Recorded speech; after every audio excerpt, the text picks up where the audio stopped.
El tema de hoy es epistaxis.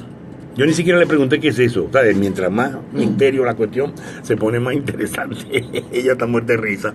Mi querida amiga, que todos los jueves ella va a venir para acá para hacer una serie de información sobre... Hay muchas cosas que nosotros no sabemos, que oímos por ahí, tal y qué sé yo, pero hoy ya hemos hablado de muchas cosas y hoy vamos a hablar de epistaxis con la doctora Rosimar Reverol. Ya estamos saliendo, repito, en Instagram, así que la enfocamos a ella, pum, pum, pum, aquí está las cámaras de... óyeme, qué bueno esto de la tecnología, que ya por radio uno puede ver a la persona. ¡Ey, mi amor! Roximar, cuéntamelo todo. Epistaxis. Buenos días. Buenos ¿Cómo días, mi vida. estás? Pues sí, epistaxis es el nombre que se le da a el sangrado nasal. ¿Okay? Entonces, muchas personas pues tienen esa duda, ¿no? Porque es una duda y es algo bastante frecuente, sobre todo en niños. Entonces, pues, me pareció pues ideal que pudiéramos conversar de esta patología o de estos síntomas que pueden presentar algunos pacientes, sobre todo pediátricos. ¿Por qué surge eso, sangrado nasal? Mira, las fosas nasales están muy vascularizadas. Vascularizada quiere decir que hay mucho riego sanguíneo, hay muchos vasos sanguíneos, arterias y venitas, ¿no? Y bueno, por supuesto, todo lo que es la parte del tabique nasal o el septum nasal, como se llama, tiene bastante irrigación sanguínea. Y en la parte más anterior del tabique hay un plexo, o sea, confluyen muchas arterias y por supuesto se vuelve como que muy sensible a cambios de presión sanguínea y el flujo sanguíneo, que pueden hacer pues que sangre con frecuencia. Esto se ve mucho, sobre todo, muy frecuente en los niños. ¿De qué edad más o menos? Estamos hablando de prácticamente iniciando casi los 2-3 años, puede ser bastante frecuente y se puede hacer muy frecuente consecutivamente hasta los 10, 12, 15 años más o menos de edad. Ya en adulto cambia un poquito el tema de lo que sería la epistaxis. En este caso, de lo que te estoy hablando de la parte anterior, se llama epistaxis anterior. Sangrado pues por la parte anterior de las fosas nasales o de la anatomía que nos correspondería hablar de las fosas nasales de la parte anterior. En adultos o ya en mayores de 15, 16 años, pues ya sí puede ser más frecuente que sea posterior, una epistaxis posterior. Entonces el sangrado se da más de vasos sanguíneos que se encuentran en la parte posterior del tabique o en la parte posterior de las fosas nasales. Ahora, estamos hablando de una anomalía, no es que es normal eso. O sea, no es...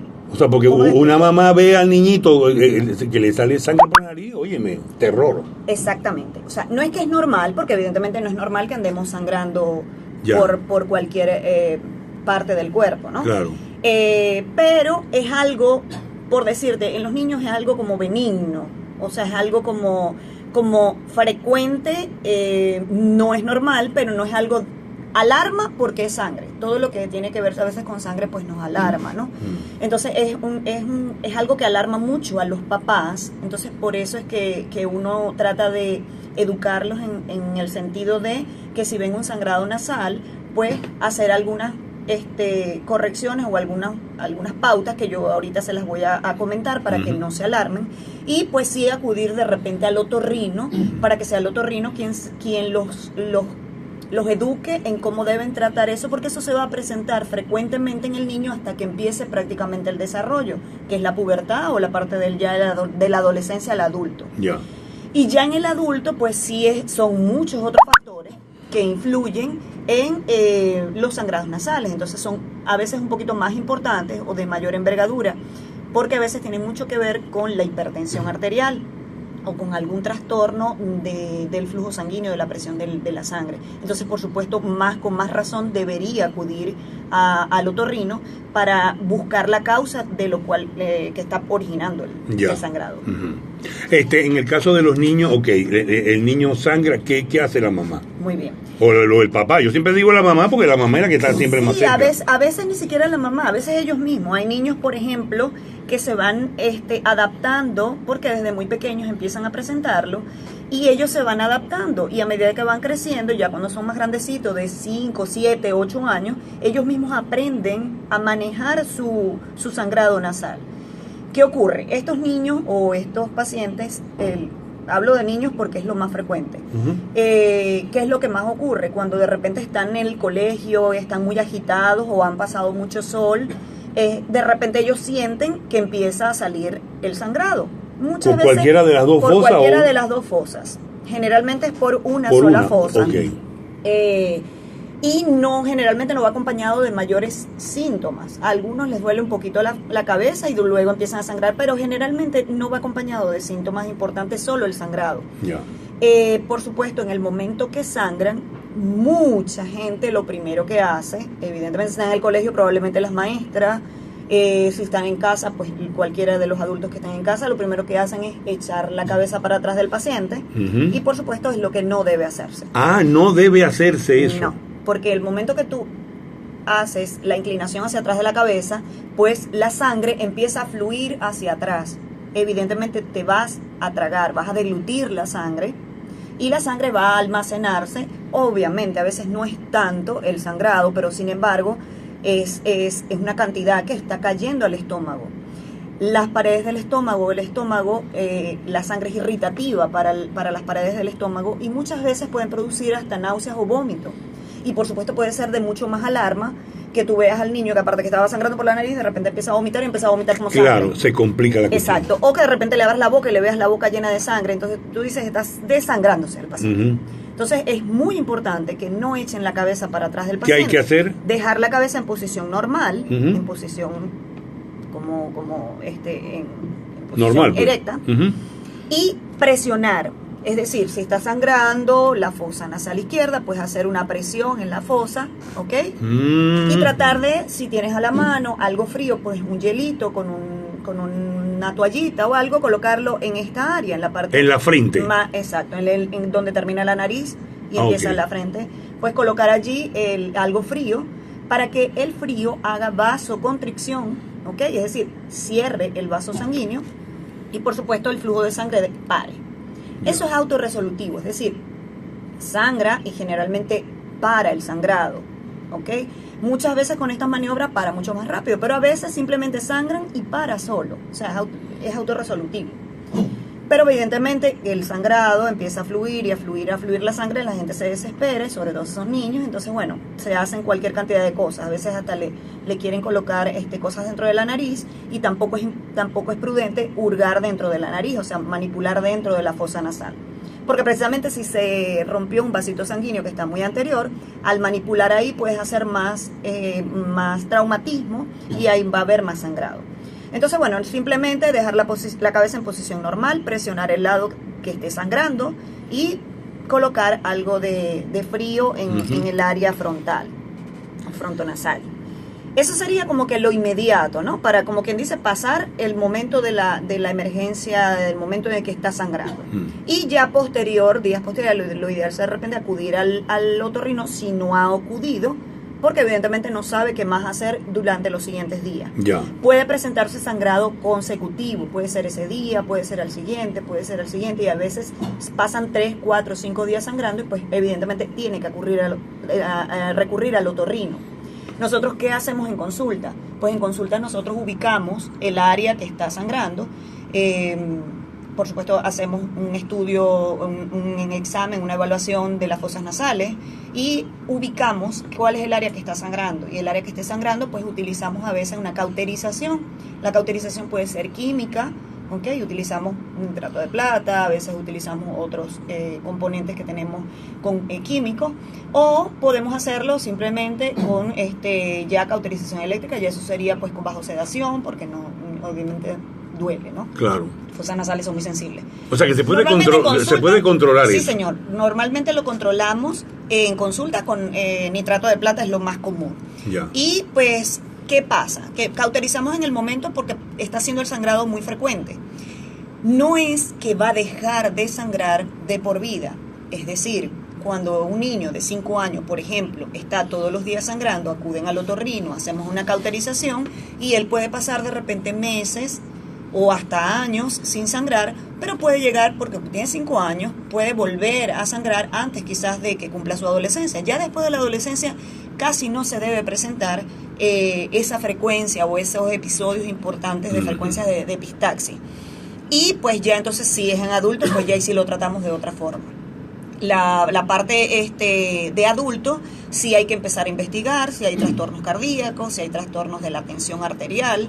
La más frecuente, por supuesto, es la tensión arterial. La tensión, ¿no? Al aumentar la tensión arterial, de repente una crisis hipertensiva o picos importantes de tensión arterial pueden hacer que esos vasos sanguíneos, los de la parte más posterior del tabique, pues se rompan y empiece ese sangrado, si es mucho más masivo, mucho más importante, mucho más que puede tener una implicación importante en el paciente, porque puede tener, por supuesto, una hipotensión, puede haber un choque hipovolémico, puede haber compromiso, por supuesto, hasta de la vida del paciente, si no es tratado a tiempo.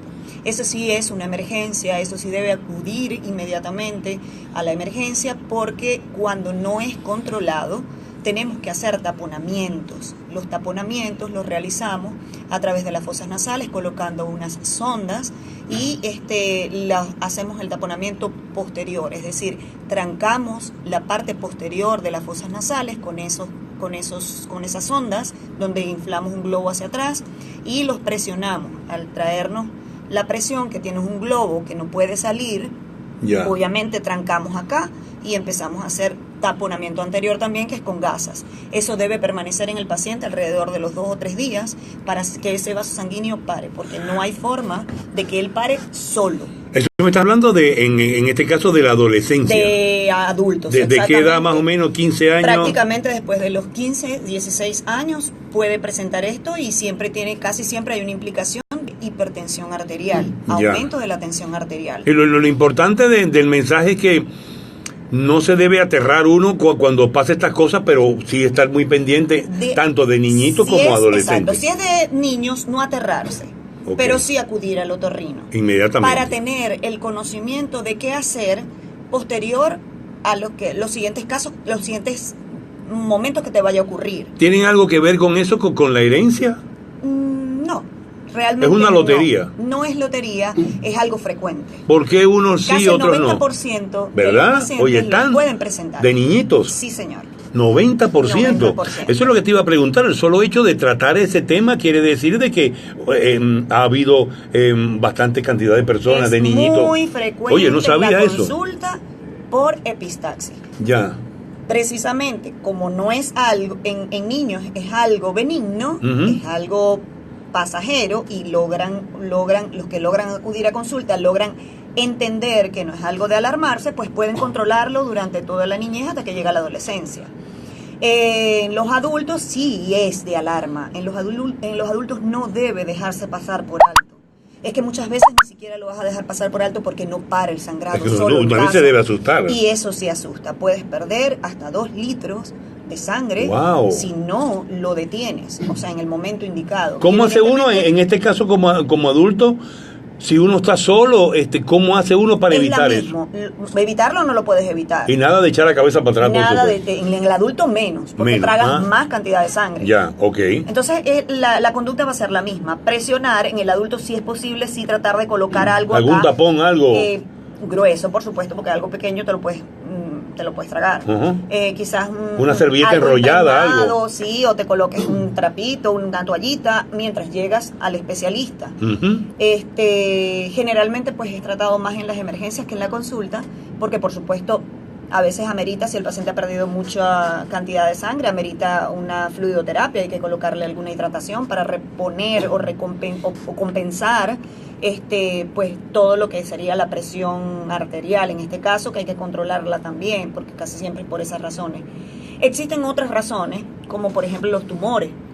En adolescentes hay unos tumores que son bastante frecuentes, son benignos, pero son bastante importantes la cantidad de sangre que pueden perder, y la patología es bien importante, como lo son los angiofibromas juveniles. Son tumoraciones precisamente de vasos sanguíneos y se forman en la parte posterior de las fosas nasales y empiezan a sangrar, y es muy frecuente en varones después alrededor de los 12, 13 años de edad. Ya, Rosy, 1.000.000 de gracias, Rosy. La doctora Rosimar Reverol, ¿dónde están ustedes ubicados, Rosy? Mi consulta la tengo los lunes en la mañana en Udimagen, de lunes a viernes en Udimédica. Udimagen está en Indiomara, Udimédica se encuentra en la avenida Milagro Norte, al lado del Hospital de los Policías, en el Centro Comercial Bahía del Lago. Ya, oye, nos están saludando desde en Nápoles, en la Florida, Mayerlin Caro. Así que bueno, de repente tienes una paciente por allá que puede atender. Rosimar, 1.000.000 de gracias. Rosimar va a estar, por supuesto, en la medida de lo posible, todos los jueves aquí. Cualquier tema, inclusive, que usted desee que nosotros tratemos, nos puede escribir por el Instagram mío, Julio Eduardo Torrens, NTS al final, Julio Eduardo Torrens, y con mucho gusto. Mi número, 0414-614-5897. Repítelo. 0414-614-5897. Bien, perfecto, 1.000.000 de gracias. Vamos a poner musiquita y, por supuesto, regresamos luego. Chao. Bueno, ya saben, voy a dejar esto 24 horas y lo voy a poner en el YouTube otra vez, ¿ok? Cambio y fuera. Tuve yo hago así, cha, cha.